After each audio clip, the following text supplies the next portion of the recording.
Hi guys, my name is Michael Doherty, and this beautiful puppy here is Mac. Mac and I have been paired together for about a year and a half, as I am a visually impaired individual, and he is my seeing eye dog.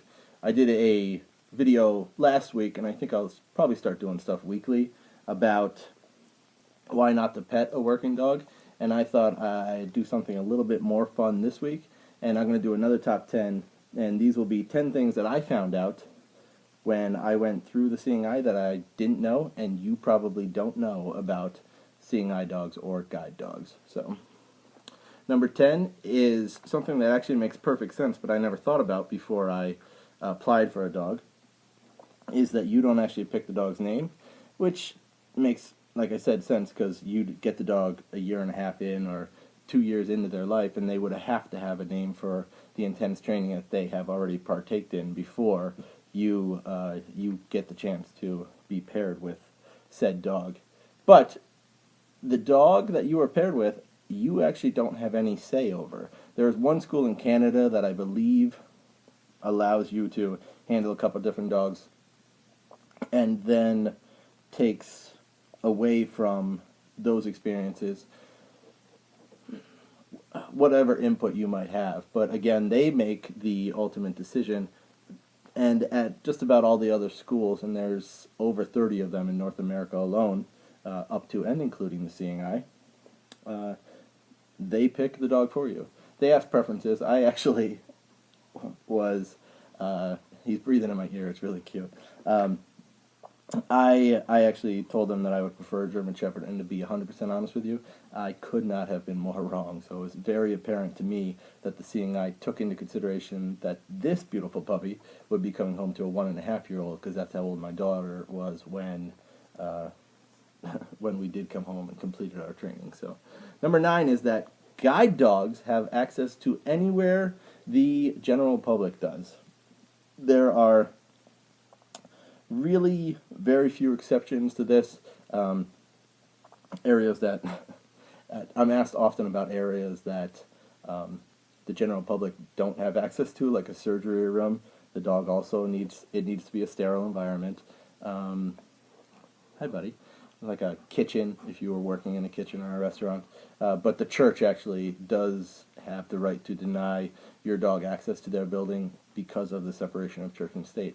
Outside of that, if the public can go, the dog's going as well. So, 8 is something really cool I found out when I was down at the Seeing Eye, and that was that they are not only training dogs to do guide work, they are also training miniature horses, and the American Disabilities Act has passed many provisions to the laws that they have granting access to miniature horses, of course, that are properly trained, up to and including planes. So that was a cool thing that I found out that I've done a lot of research on. You can Google it and you can YouTube it, and there's a lot of information on that I found very very cool, very interesting. So, 7 is something I don't want to talk too much about because unfortunately there are terrible people out there, and people will use it against the general public and frustrate myself and other handlers more. But there is a big fake service dog problem, and I want to give you guys a way to combat that problem. And you need to know that if you work at an establishment or you are a business owner and you think that someone is trying to pass a pet off as a service dog, first of all, there's probably a reason for that. The dog is probably being disruptive. The dog isn't listening to the handler, maybe even putting somebody in harm's way. And it is not like immunity for someone just to simply say he's a service dog.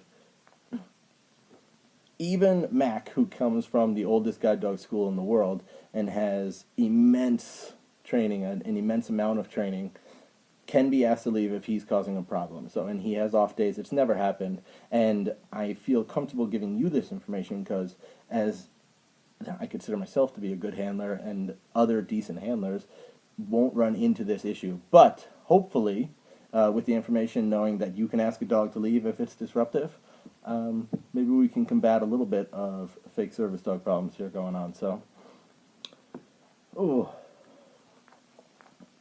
6 is that guide dogs were actually the product of World War One. After the war was over, they were using a lot of gas during that war, and at the end of that war, a lot of German soldiers had lost their vision that due to the gases. So Germany was actually the first place in the world to pair dogs with blind or visually impaired soldiers, and it kind of blossomed from there. There's an awesome story about a gentleman named Morris Frank, and you can Google that name. He's an individual that actually brought guide dogs to the United States, and he was one of the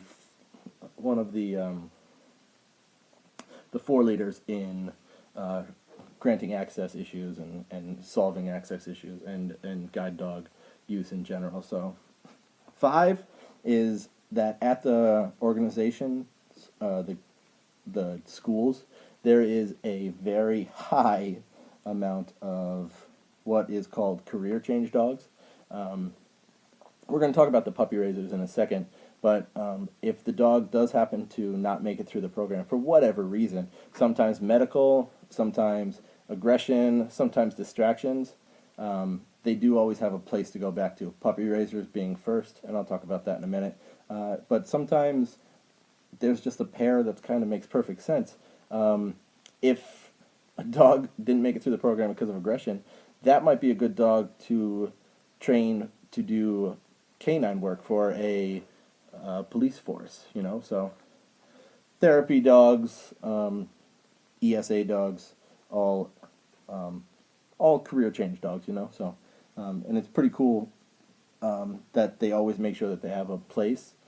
Even they don't just forget about the dogs that don't make it, but it is almost like 40%, I think, that fail out of the programs or don't make it through the programs. So 4 is the time that it takes for a blind individual to actually receive a dog. Depending on how many people are requesting a dog at a time and what school you're writing to and how many dogs they currently have that can match you, that could take a long time. But what I want to talk more about is the commitment it takes for someone to leave their home and go to the school where you do the training under the supervision of professional trainers and the organizations there. And the dog also is a bit more comfortable there as well because that's where it did all of its training, all its guide work training at least. So, and that could take up to 28 days if it's the first time that you're getting a dog. It takes less time if you have that general knowledge and you're going back for like a second dog. But it was cool to me to find out that that it does take that long and that they put that much into it. And our bond was built pretty strongly before I was able to leave. I think 22 days or 23 days actually. So that was cool. Just something to keep in mind. 3 is the puppy raisers. All the breeding is done at the Seeing Eye, but the Seeing Eye then actually gives the dogs to puppy raisers. The puppy raisers take them into their home and teach them basic obedience, expose them to different scenarios, evaluate the dogs maybe if they're having trouble with thunder, or it's not uncommon for them to go to like an airport or a movie theater with a puppy. And they kind of evaluate the dogs there and write everything down and present it to the Seeing Eye when they come back to train the dog for guide work. They also teach all the basic obedience, sit, lay, so on and so forth, just general obedience. And it's a really cool program. So if you ever think about doing it, there's a lot of schools. There's like 32, I think, in North America alone, and they're all over the world that you can do it for. And no one's better than the other. They all do wonderful work and all have beautiful dogs.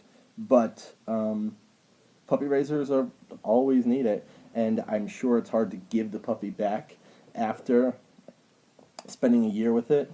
But as I said before, if for whatever reason the dog doesn't make it, you get first dibs on the dog spending the rest of the life with you. So I'm actually really excited because in about 2 weeks I get the chance to meet Max Puppy Raisers. That's just happened reach out to each other on Facebook, so I'm excited about that. So 2 is the amount of money that it cost to pair a team. It costs between $50,000 and $60,000 in order to make this happen and make it work right. So all done privately, and it's all done through donations actually too. So I'll take this moment, and I won't push this narrative too much, but to let you know that seeingeye.org is always accepting donations. So, and it is a wonderful cause, and obviously my heart lies with the Seeing Eye. There are many other schools as well that could use help, but yeah, feel free to go to the seeingeye.org. So, and the most baffling thing that I found out about guide dogs, hi buddy, was the red and white cane that most people are familiar with. Some people call them blind canes, and I hate it when people do that. They're actually called mobility canes in order to help us get around us. Actually weren't introduced till like 10 years, I think it was 12, 13 years, over a decade after the first graduates from the Seeing Eye in the United States. Actually, that was in the 40s, and the Seeing Eye opened up their doors, actually 87, don't quote me, it was 1929 on this day. So hopefully I can get this published on YouTube before the end of the day on January 29th, so this makes a little bit more sense. So, and there's a lot of other cool things out there, just Seeing Eye specific. It is, I compare it to like a Q-tip and a cotton swab. Almost everybody calls guide dogs Seeing Eye dogs because they were the first, but only dogs that come from the Seeing Eye and graduate from the campus in Morristown, New Jersey, of the Seeing Eye are actually considered Seeing Eye dogs. And there's a lot of other facts out there too, actually. So just cool little things, actually. If you are a handler, feel free to add some more stuff. And if you have any questions at all, comment on the bottom, and I will try to get back to you. So I think we go from there. What do you think, buddy? You a good boy? Thanks, guys. We'll see you soon.